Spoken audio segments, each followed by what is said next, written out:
J'ai des souvenirs un peu douloureux de ma première expérience de management. Pas vous? Et je peux vous dire que ce ne sont pas les 2 jours de formation que m'avait offerte mon entreprise à l'époque qui m'ont aidé à créer de super résultats.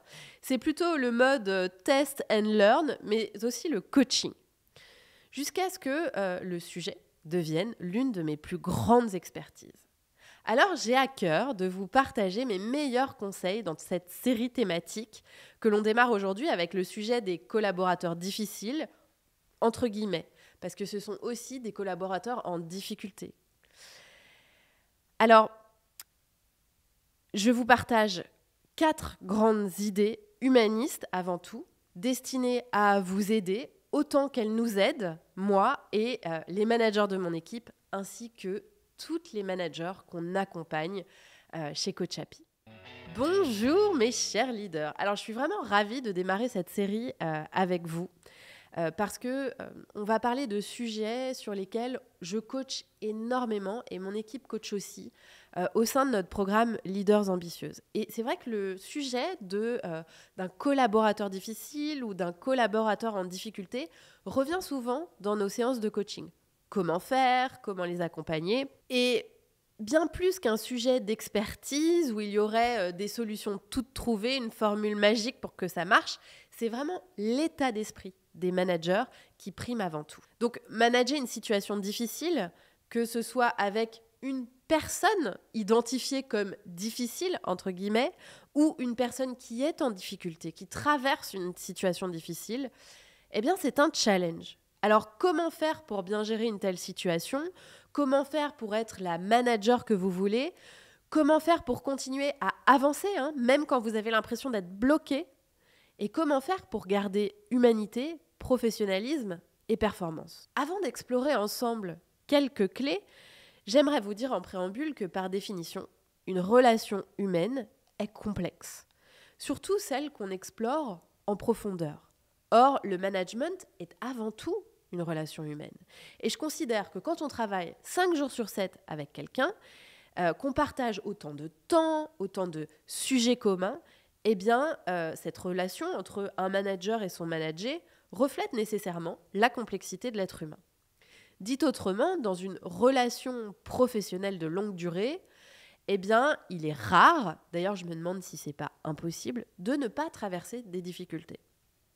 Un moment de difficulté professionnelle, un moment de difficulté de l'entreprise, et donc qui peut avoir des conséquences sur la relation pendant un temps.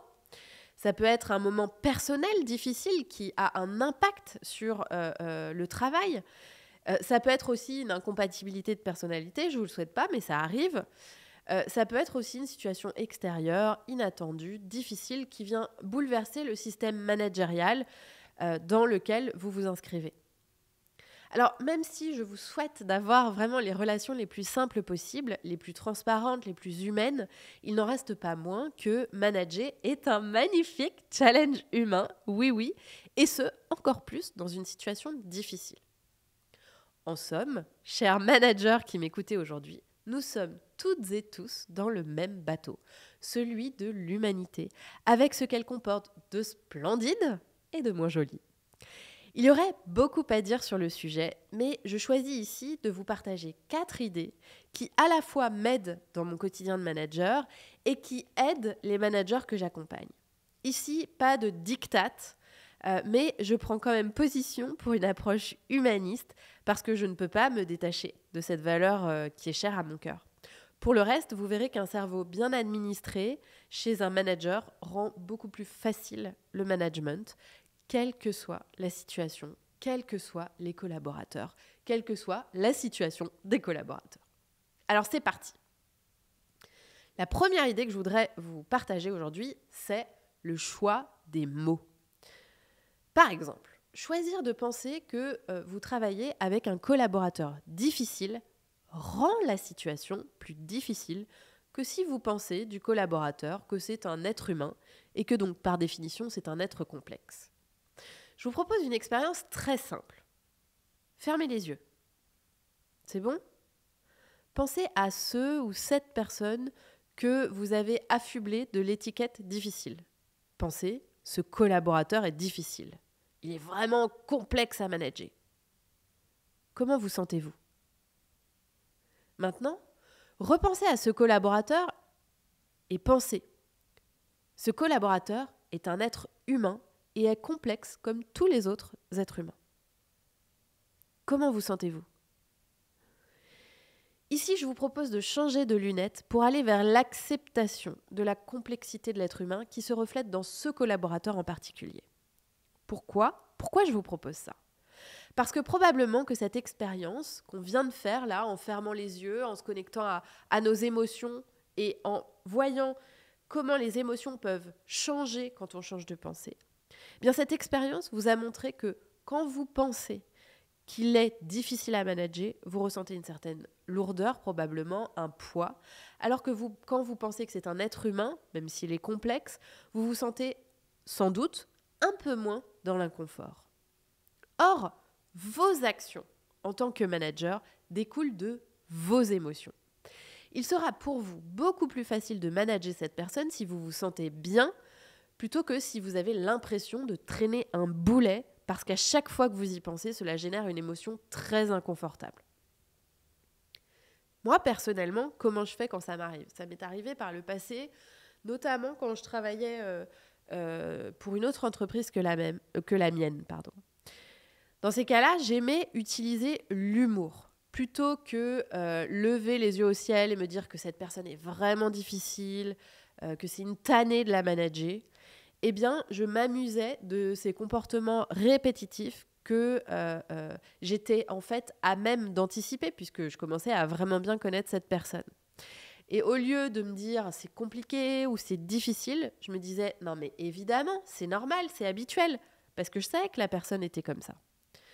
Et ça me permettait de me sentir un petit peu plus calme, un petit peu plus neutre, pour ensuite faire mon job de manager. Et soit cette personne, elle ne fait pas son job, elle n'est pas performante, elle est inapte ou elle n'est pas professionnelle, et dans ce cas-là, je prends les mesures qui s'imposent. Soit cette personne apporte plus qu'elle ne crée de difficultés et je lui donne du feedback, je lui demande d'évoluer et puis moi aussi, je m'adapte en partie à la complexité que je peux accepter dans le cadre de l'entreprise. En fait, ça devient un choix intentionnel. Donc la véritable question qui se pose ici est: penser que la situation est difficile ou que vous travaillez avec un collaborateur difficile, vous est-il utile ? Dans quel état émotionnel cela vous place-t-il? Et dans ces conditions, êtes-vous en possession de vos moyens? Donc voilà, cette première idée, c'est de choisir les mots, les pensées que vous avez au sujet de ce collaborateur. Deuxième idée, un collaborateur difficile ou alors un collaborateur en difficulté est une opportunité de croissance. Oui, c'est une opportunité de croissance de votre management. Avez-vous déjà vécu le fait de devenir manager de vos collègues et d'une personne en particulier qui voulait le même poste? Avez-vous déjà hérité d'une équipe que vous n'avez pas choisie et qui n'avait pas du tout envie que vous arriviez à sa tête? Avez-vous déjà accompagné un collaborateur à travers un burn-out ou alors un collaborateur qui traverse une période personnelle très difficile, comme une maladie, un décès d'un proche ou tout ce qui peut bouleverser une vie, un quotidien?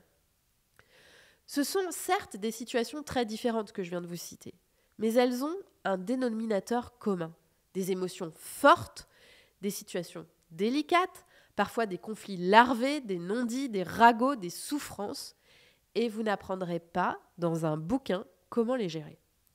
Vous devez faire avec ce que vous avez et comme vous pouvez. Ici, le pire pour vous, cher manager, serait de penser que cette situation est une catastrophe, que votre monde s'écroule, que vous n'allez pas y arriver, que vous ne savez pas comment faire, que vous aimeriez tout plaquer, ne pas avoir d'équipe et bosser en solo. Je sais que tout cela est parfois vraiment tentant. Mais dans la plupart des cas, si vous êtes manager, vous n'êtes pas là par hasard. Vous avez fait ce choix. Alors, tenez bon. Je vous propose ici d'adopter une pensée qui, à mon sens, est tellement vraie. Chaque situation difficile avec un collaborateur est une opportunité de croissance de mon management. Et comme tout ce qu'on apprend, la courbe d'apprentissage reste plane jusqu'à ce qu'à un moment, paf, elle pique vers le haut. Surtout quand on refuse la situation, qu'on y résiste ou qu'on se raconte l'histoire qu'on ne sait pas comment gérer. Et bien là, vous voyez, c'est à ce moment-là que la courbe, elle ne progresse pas, que vous n'apprenez pas. Mais à partir du moment où vous acceptez la situation, et bien là, vous allez vous adapter, vous allez vous poser les bonnes questions sur, ok, comment je gère? Comment je gère avec ce que je sais, ce que je connais, comment je gère avec mes valeurs, ce que je pense qui est important au moment T. Alors, le premier conflit, la première démission, le premier licenciement, le premier arrêt maladie, la première fois que vous avez une personne dans votre équipe qui ne veut pas travailler avec vous, la première fois que vous devez accompagner un collaborateur dans une situation de vie très difficile, tout cela sont des opportunités de croissance. Je vous garantis une chose, la première fois, c'est celle où vous apprendrez le plus. Vous apprendrez sur vous, sur l'être humain, sur ce qu'il ne faut surtout pas faire, car vous allez sans doute le faire et apprendre que c'était une erreur. Alors oui, la période peut être douloureuse, mais si à chaque fois que vous êtes en galère, vous vous souvenez que manager dans cette situation est une opportunité de croissance, alors cela vous aidera à ressentir plus de curiosité pour la situation et mobiliser ainsi toute votre intelligence managériale et émotionnelle pour naviguer la situation. Parce que mes chers leaders, vous en êtes capables. La troisième idée que je veux vous partager, c'est que vous n'êtes pas responsable des émotions ni du comportement de vos collaborateurs. Quand un collaborateur ressent une émotion inconfortable, de la tristesse, de la colère, de la frustration, qu'il se sent menacé par votre présence, vous n'en êtes pas responsable. Ce sont ces pensées qui génèrent ces émotions. Ce qui est de votre responsabilité, en revanche, c'est le cadre que vous instaurez en tant que manager. C'est la façon dont vous menez l'équipe, ce sont les objectifs que vous fixez, les feedbacks que vous donnez, la reconnaissance que vous apportez et la formation que vous offrez quand c'est nécessaire. C'est finalement le cadre de travail et le cadre de votre relation managériale. Vous fixez le cadre en tant que manager. Quel que soit ce cadre, les collaborateurs vont ressentir des émotions. Et quand vous êtes dans une relation managériale complexe parce que vous ou la personne en face de vous a du mal à naviguer la relation ou la situation, eh bien, dans ces cas-là, la confusion est votre pire ennemi. Votre job est de contrôler ce que vous pouvez contrôler et de complètement lâcher sur le reste. Ce qui est de votre responsabilité, ce sont vos pensées, vos émotions et vos actions. C'est le cadre que vous fixez. C'est l'accompagnement managérial que vous apportez. Ce sont les feedbacks que vous donnez. En revanche, les émotions de vos collaborateurs qui reçoivent ce cadre, qui reçoivent ces feedbacks, qui reçoivent finalement vos actions, leurs émotions leur appartiennent. Ce n'est pas de votre responsabilité. Et pourquoi je vous dis ça? Pourquoi c'est important? Parce que je vois tant de managers essayer de faire plaisir à tout prix à leurs collaborateurs et ne jamais y parvenir parce qu'elles n'ont pas ce pouvoir-là. D'accord? En fait, si vous faites ça, vous perdez votre temps. On peut avoir un super cadre de travail, une charge de travail très honnête, qui laisse du temps pour la vie privée, qui est respectueuse de l'humain, avoir un job qui nous convient et tout de même traverser des émotions négatives, voire, j'irai plus loin, un burn-out. Parce que les facteurs des émotions négatives, des burn-out, etc. sont multiples. Il y a ce qui se passe à la maison, il y a la confiance en soi, l'estime de soi, il y a la santé mentale en jeu.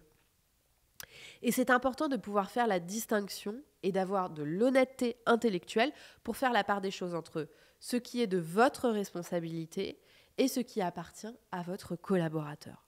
Cela ne veut pas dire que vous devez être insensible et fermer votre cœur, ça veut juste dire que vous devez faire votre job, que vous devez être maîtresse de votre leadership et rester aux manettes, parce que c'est le plus grand service que vous pouvez offrir à la fois à vos collaborateurs et à l'entreprise. Car que se passe-t-il chez les managers qui pensent que les émotions des collaborateurs sont de leur faute? Eh bien, elles abandonnent leur leadership et cela impacte leur performance et leur équipe qui ne sait plus à quel sein se vouer. Et quatrième et dernière idée, mes chers leaders, entourez-vous. Entourez-vous. Vous traversez une situation difficile en tant que manager. Ne restez pas seul. Entourez-vous. Parlez avec votre manager si c'est une personne de confiance. Contactez votre service RH et juridique en cas de besoin. Contactez vos amis d'école qui sont dans les mêmes métiers, des anciens collègues, managers qui seront de bons conseils. Faites-vous mentorer en interne ou en externe par un manager expérimenté qui a envie de vous transmettre son expérience. Faites-vous coacher au sein de notre programme Leaders Ambitieuses, qui est vraiment un endroit de grande qualité, sécuritaire et bienveillant pour décupler la qualité de votre management et votre épanouissement à mener la barque. Votre plus grande limite dans une telle situation, c'est de vous sentir seul au monde, de vous sentir illégitime et de ne pas oser assumer votre vulnérabilité. Mais je vous promets que vous n'êtes pas seul, que tous les managers sont passés par là et que vous trouverez du soutien pour peu que vous acceptiez de vous dévoiler un minimum auprès d'une personne ou d'un groupe bien intentionné. Je n'ai personnellement jamais autant appris qu'en discutant avec des managers inspirants, en osant dire les choses, en me faisant coacher et en acceptant de ne pas avoir la réponse, voire même d'être mauvaise, voire même d'avoir fait des erreurs. Oui, ce sont dans ces moments-là qu'on apprend le plus. Personnellement, j'ai appris par exemple que essayer de retenir une collaboratrice qui voulait démissionner était une très mauvaise idée. Il vaut mieux avoir un problème maintenant parce que vous avez un trou dans vos ressources humaines plutôt que créer les problèmes du futur en gardant quelqu'un qui veut partir et qui va un peu pourrir la situation. J'ai appris aussi que l'humain est imprévisible, que vous, que moi, que nous sommes toutes et tous imprévisibles et que la vie l'est aussi. Même quand tout va bien, que vous avez l'impression de vraiment ramer dans le même sens, dans la barque du management, eh bien, il peut arriver quelque chose. C'est OK, c'est la vie. Le but, c'est pas que ça aille bien tout le temps. Ici, votre rôle de manager est de vous adapter à la situation et de penser que vous en êtes capable et que vous allez en tirer des apprentissages. Bref, plus vous partagerez vos emmerdes et vos apprentissages, plus les autres s'ouvriront à vous, plus il y aura d'apprentissage collectif. Osez. Vous êtes certes manager, mais vous êtes avant tout humaine. Je vous rappelle qu'une manager parfaite n'existe pas, au cas où vous le pensiez encore. En conclusion de cet épisode, je vous invite à vous demander lequel de ces 4 points allez-vous mettre en pratique dès maintenant. Changez les mots que vous employez pour penser votre situation et apaiser vos émotions afin de reprendre les manettes. Quels mots allez-vous choisir à la place ? Pensez que votre situation est une opportunité de croissance. En quoi est-ce le cas ? Vous appropriez l'idée que vous n'êtes pas responsable des émotions de vos collaborateurs et vous entourez de qui, quand, comment. Excellente semaine, chers leaders. L'épisode vous a plu ? Pour me soutenir, parlez-en autour de vous et laissez un avis 5 étoiles. Sachez que nous proposons plusieurs formations avec différents formats à destination des particuliers comme des entreprises. Retrouvez toutes les informations sur notre site jennychamas.com ou venez discuter avec nous sur Instagram et LinkedIn. Et rendez-vous la semaine prochaine pour un épisode dans lequel je vous parlerai de comment manager une équipe d'hommes.